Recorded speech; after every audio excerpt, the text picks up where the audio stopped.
विपक्षी गठबंधन इंडिया ने भारतीय जनता पार्टी सरकार पर करारा हमला बोला है। महिलाओं को बेवकूफ बनाना बंद करो। एक तरफ देश के गृह मंत्री अमित शाह ये कहते हैं कि भाई महिलाओं के हित की बात पुरुष भी कर सकते हैं, और दूसरी तरफ भारतीय जनता पार्टी सबसे पहले वक्ता के तौर पर किसे उतारती है? निशिकांत दुबे। वो निशिकांत दुबे जिसने एक महिला सांसद महुआ मोइत्रा और एक महिला विधायक के बारे में नगरवधु यानी वेश्या शब्द का इस्तेमाल किया था, जिससे यह पता चलता है कि एक ऐसे गैर जिम्मेदार, एक निहायती हल्के सांसद को मैदान में उतारकर उससे इस मुद्दे पर बुलवाना, इससे पता चलता है कि भाजपा की क्या मंशा है। आज विपक्ष हमलावर था दोस्तों। सोनिया गांधी सामने उभर कर आई जब उन्होंने राजीव गांधी को याद किया। टीएमसी की सांसद सामने उभर कर आई जब उन्होंने सीधी चुनौती दी भाजपा को कि अगर आप महिला सम्मान के बारे में जिम्मेदार हैं, संजीदा हैं, तो सबसे पहले सांसद बृजभूषण शरण सिंह को बाहर का रास्ता दिखलाओ, उस पर कार्रवाई करो, क्योंकि कल को यही व्यक्ति महिला विधेयक पर जो है वोट डालने वाला है। मगर जैसे कि मैंने आपको बतलाया दोस्तों, आज का दिन सोनिया गांधी का था। एक अरसे बाद लोगों ने उन्हें संसद से अपनी बात रखते देखा, और आज तो नई संसद की बारी थी दोस्तों। सोनिया गांधी ने साफ तौर पर कहा कि इस देश की महिलाओं ने 13 साल इंतजार किया है, और कितना इंतजार करना पड़ेगा। और यहां पर सोनिया गांधी का इशारा था कि किस तरह से जनगणना और डीलिमिटेशन के मुद्दे पर यह मामला और लटकने वाला है। बकौल सोनिया गांधी आपके स्क्रीन पर पिछले 13 सालों से भारतीय औरतें अपनी राजनीतिक जिम्मेदारी का इंतजार कर रही हैं। अब उन्हें और इंतजार करने को कहा जा रहा है। क्या भारत की स्त्रियों के साथ यह बर्ताव उचित है?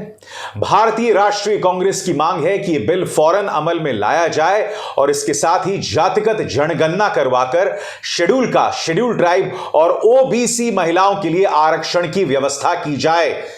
इस बिल को लागू करने में और देरी करना भारत की स्त्रियों के साथ घोर नाइंसाफी है। मैं कांग्रेस की तरफ से मांग करती हूं कि नारी शक्ति वंदन अधिनियम 2023 को उसके रास्ते की सारी रुकावटों को दूर करते हुए जल्द लागू किया जाए। मैं आपको बतलाना चाहूंगा दोस्तों कि सोनिया गांधी का फोकस इस बात पर भी था कि इस बिल में पिछड़े वर्ग की महिलाओं को भी भागीदारी मिले, जो कि उनके गठबंधन के कई सहयोगियों की मांग है। और इस मौके पर उन्होंने अपने पति राजीव गांधी को याद किया। क्यों? क्योंकि नगर पालिकाओं और पंचायतों में महिलाओं को जो 1/3 भागीदारी मिली है, उसकी नींव किसी और ने नहीं बल्कि राजीव गांधी ने रखी थी।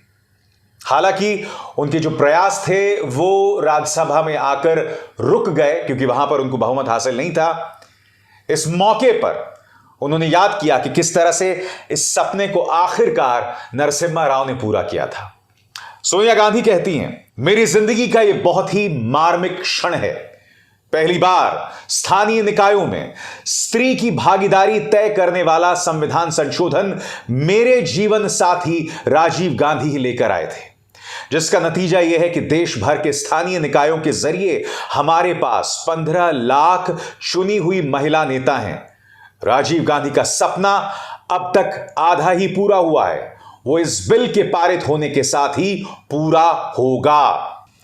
इस मौके पर सोनिया ने यह भी कहा कि जब तक सेंसस पूरा नहीं होगा, जब तक पिछड़े वर्ग की महिलाओं को भागीदारी नहीं मिलेगी, उनका यह सपना अधूरा रहेगा। क्या कह रही हैं सोनिया गांधी, आइए सुनते हैं।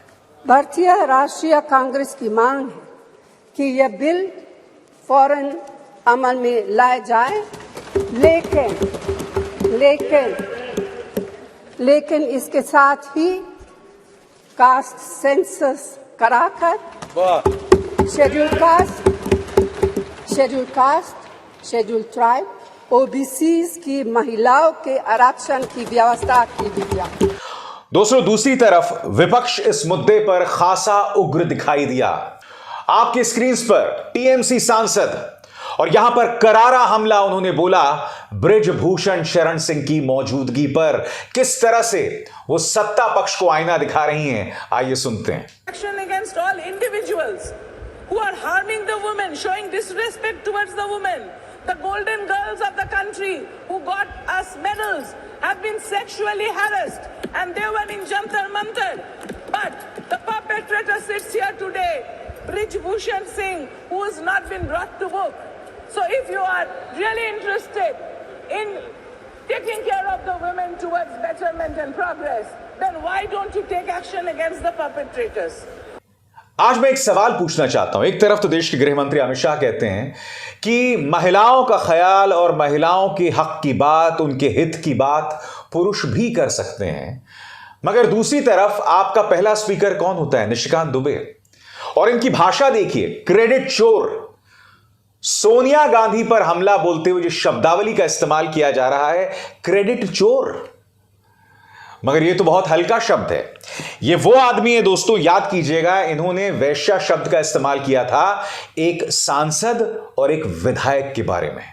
सबसे पहले देखिए किस तरह की भाषा का इस्तेमाल ये सोनिया गांधी के बारे में कर रहे हैं, फिर मैं उसकी चर्चा करता हूं। 33% यदि रिजर्वेशन लोकसभा और विधानसभा में यदि लागू होने वाला है और माननीय प्रधानमंत्री जी लेकर आए हैं इन दो महिलाओं का, लेकिन सोनिया जी ने अपने पूरे भाषण में न गीता मुखर्जी का जिक्र किया, न सुषमा स्वराज का जिक्र किया। यह किस तरह की राजनीति है? अपना क्रेडिट लेना चाहती हैं कि हमारा बिल है, इस महिला बिल में भी राजनीति करने की कोशिश की। जी हां दोस्तों, ये वही निशिकांत दुबे हैं जो संसद में खड़े होकर बतौर सांसद जो इनके अधिकार हैं उसका बेजा इस्तेमाल करके पत्रकार रोहिणी सिंह और स्वाति चतुर्वेदी के बारे में वाहियात और अश्लील बातें कहते हैं, मेरे बारे में अनर्गल बातें कहते हैं। इनमें इतनी भी हिम्मत नहीं है कि बाहर आके उसी बात को दोहरा दें। इतना बड़ा कायर है यह आदमी। और ये थे भारतीय जनता पार्टी के पहले वक्ता। मैं आपको बतलाना चाहूंगा इस व्यक्ति ने महुआ मोइत्रा और कांग्रेस की विधायक दीपिका पांडे के बारे में क्या कहा था आपकी स्क्रीन पर। जिस महिला को छोटे बड़े का लिहाज नहीं, खासकर विकृत मानसिकता की शिकार बंगाल से आई एक महिला सांसद, वह मेरे झारखंड की विकृत विधायिका के लिए, उनके लिए सभी कार्यकर्ताओं से आग्रह है कि हल्का कमेंट नहीं करें। अपने धर्म में वैशाली की नगर वधू तक को सम्मान समाज ने दिया है।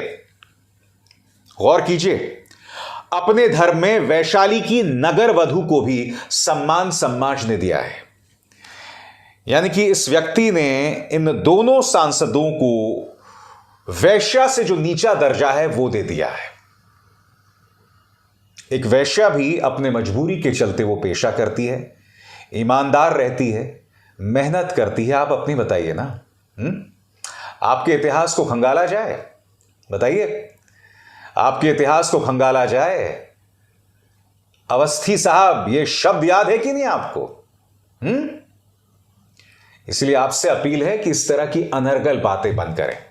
और अगर भारतीय जनता पार्टी वाकई इस बिल को लेकर गंभीर है तो बहुत जरूरी हो जाता है कि आप गंभीर लोगों को इस मुद्दे पर बोलने के लिए उतारें। निशिकांत दुबे, इससे यह भी पता चलता है दोस्तों कि अटल बिहारी वाजपेयी की भारतीय जनता पार्टी की क्या दुर्दशा हो गई है, जहां आपको शुरुआत निशिकांत दुबे से करना पड़ रहा है।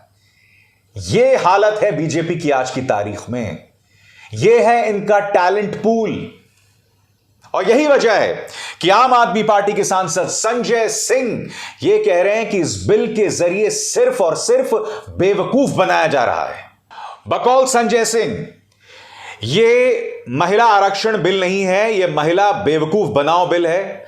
हम लगातार कह रहे हैं कि जो भी वादे प्रधानमंत्री नरेंद्र मोदी ने किए वो एक भी पूरा नहीं हुआ। यह एक और जुमला है। अगर आप इस बिल को लागू करना चाहते हैं तो आम आदमी पार्टी आपके साथ खड़ी है, मगर इसे 2024 तक लागू करें। क्या आपको लगता है कि इस देश की महिलाएं बेवकूफ हैं? भारतीय जनता पार्टी की महिला विरोधी मानसिकता है और यह बिल के नाम पर एक और जुमला है। इस देश की महिलाएं और राजनीतिक दल इनके चुनावी कारस्तानियों को समझते हैं। अगर इनके मंसूबे साफ हैं तो इस बिल को 2024 तक लागू करो। करारा प्रहार किया यहां पर संजय सिंह ने, और विपक्ष भी इस पर हमलावर है। मगर जाहिर सी बात है, भारतीय जनता पार्टी के पास उनका प्रचार तंत्र है। एक ऐसा बिल जिसका सिर्फ नाम बदल दिया गया है। वो बिल जो वजूद में था, जिसे आपको सिर्फ पारित करने की जरूरत थी, मगर आपने ऐसा नहीं किया। क्योंकि पुराना बिल लैप्स नहीं किया था, मगर आपने ऐसा किया और फिर आपने 2 पेंच और डाल दिए कि यह बिल जो है वो वजूद में आएगा जनगणना और डीलिमिटेशन के बाद, यानी कि इसे अधर में लटका दिया गया है। अब ये 2024 में तो नहीं आने वाला है, 2029 में भी आ जाए तो एक बड़ा चमत्कार होगा। मगर ये अंदाजे बयां हैं बीजेपी सरकार का काम करने का। काम करो ना करो, उसके बारे में शोर जरूर करो, और उसी शोर का ढिंडोरा इनका पालतू मीडिया पीटता है। अभिसार शर्मा को दीजिए इजाजत। नमस्कार। स्वतंत्र और आजाद पत्रकारिता का समर्थन कीजिए, सच में मेरा साथी बनिए। बहुत आसान है दोस्तों, इस ज्वाइन बटन को दबाइए और आपके सामने आएंगे ये 3 विकल्प, इनमें से एक चुनिए और सच के इस सफर में मेरा साथी बनिए।